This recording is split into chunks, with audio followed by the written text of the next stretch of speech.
Hello, in this video I want to show you how to create tire tracks or really any kind of trail behind an object in Godot. And it is going to take us only 5 lines of code. First, let's look at my player scene. I have a car that is controlled by a player. To this car I have added position 2D nodes, one for each of the wheels. That would allow me to position the tire tracks right underneath each of the wheels. And under these position 2D nodes, I have added Line2D nodes. So if I look at the scene that generates a trail, it is just a Line2D node that has a script attached to it. And this is the script that we need. It works like this. Every frame of the game, we will get the global position of the point where we want to draw a tire trail. And this position is going to be the position of one of those position 2D nodes. So the trail gets its parent to get a position underneath the wheel.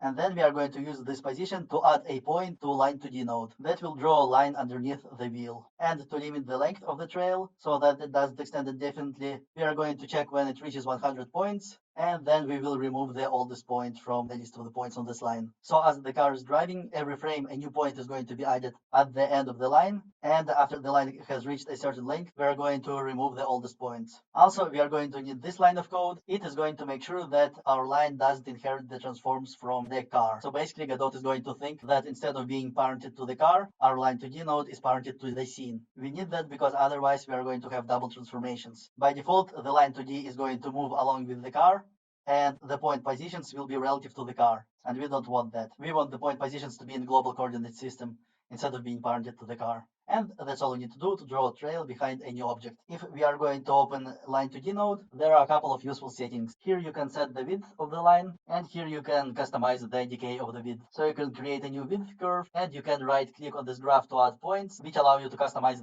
the shape of the line. So our line is going to be the widest at the end of the curve, underneath the wheels, and as the car drives away, our line is going to get thinner. Another useful parameter is fill, which allows you to set the color of the line based on the gradient. And here I have told it to gradually fade out so that our tire tracks gradually fade away.